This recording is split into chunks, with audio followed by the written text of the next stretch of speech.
Hi water signs, Cancer, Scorpio, Pisces. So ito ang inyong daily gabay ngayong February 8, 2024. This is a general reading. Just take what resonates. Watch your Sun, Moon, Rising, Venus for other messages. And thank you sa lahat ng mga sumusuporta dito sa ating channel. Just a reminder, gamitin nyo lamang ang reading na to bilang gabay and pa-follow, like na rin ang ating Facebook at TikTok. Lahat po yan, Mr. Queen PH.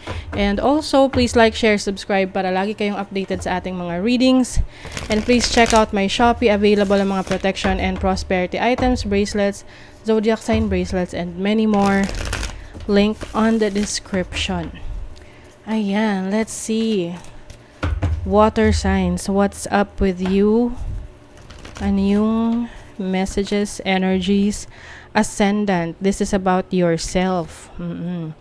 Aring ang focus mo ngayon, sarili mo, yung iyong physical appearance. You may be improving something in your physical appearance or even yung pananaw mo sa buhay nagbabago. You also have the Leo energy. It's time to shine. Yes. You are shining like a diamond. Maari ring magiging creative ka, no? Ngayong araw na to, may mga gagawin ka, lilikhain, ganyan, na pwedeng pagkakakitaan mo or anything na nag-i-inspire sa'yo. Yan. You also have the moon. Wow, very inspired talaga kayo ngayon, especially sa emotions ninyo. Maaring you have so much love to give, and yung love na yon kumbaga ang paraan ninyo is through music, through arts, ganyan, or through your creativity. So, meron din rito energy ng fame. Kayo ay magiging sikat or nakakaramdam kayo ngayon na parang ang attention nasa inyo. Oo, you are gaining so much attention sa grupo ninyo, sa company ninyo, sa lugar ninyo, sa community ninyo. Let's see what is your overall energy for this week. You have the Page of Pentacles, learning. You have the Seven of Cups and the Devil. So this is the energy ng Capricorn. Uy, may offer. May offer sa inyo. Maraming options available sa inyo, especially sa career, sa mga opportunities na gusto nyong i-pursue. Be very careful lang sa intentions ng mga taong nag-o-offer sa inyo ng opportunities. Kasi, syempre, kailangan you also have to do your part na pag-aralan mong mabuti bago ka pumasok sa ganyang negosyo or ganyang investments. Kasi hindi lahat yan na binibigay sa yung options ay best for you. So when it comes to love life, no, parang meron ditong taong kino-confuse ka sa feelings niya towards you. So hindi mo intindihan kung totoo ba yung nararamdaman niya sa'yo o parang gusto lang niya ng attention mo, ganon. So, kung sa'yo naman, kung okay lang sa'yo yung ganong klaseng setup, then mag-ingat pa rin. But, kung ayaw mo ng ganon, so you have to make sure na you set your boundaries, no? Para hindi ka ma-take advantage. Now, let's see your money, career, finances. For water signs, you have the Magician. Uy, you are very talented. You have the Knight of Wands and the Two of Swords. So, marami kang ideas ngayon gusto mong gawin.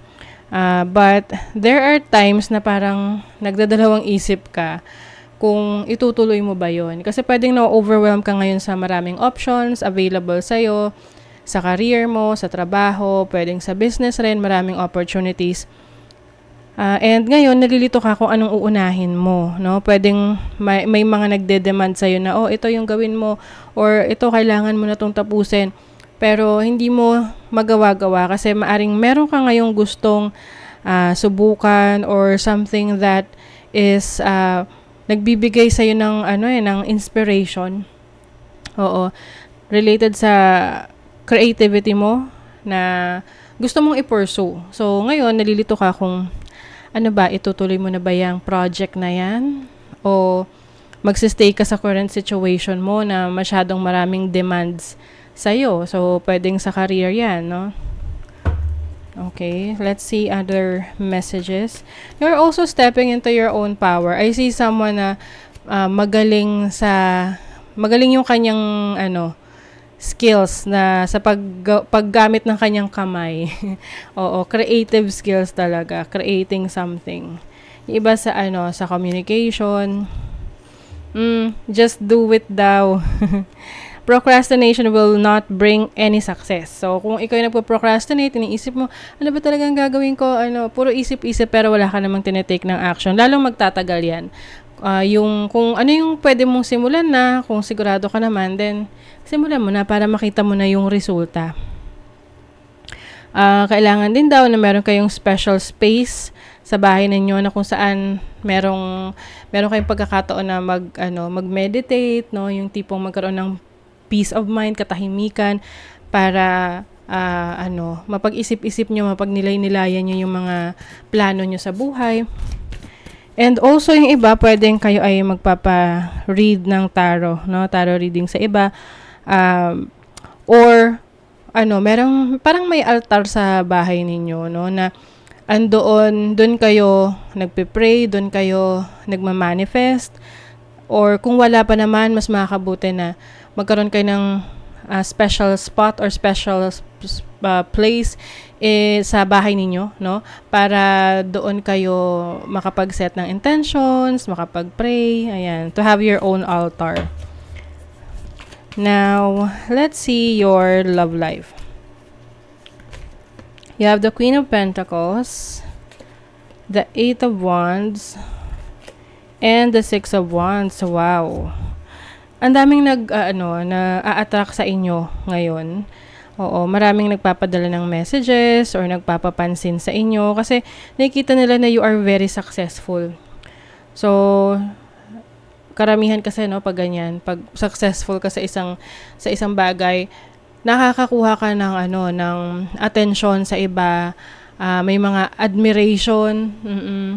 So some of you are from social media. Maaring meron kang ginagawa na content creation, maraming nakakita sa'yo. So, syempre, marami ring mag-a-admire sa'yo.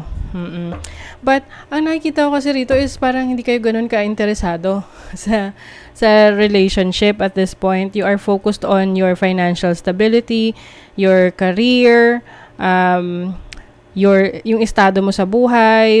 You are quite busy at this moment para mag-entertain ng romantic connections. But if you are in a relationship naman, I think masaya ka na sa kung ano yung meron ka ngayon.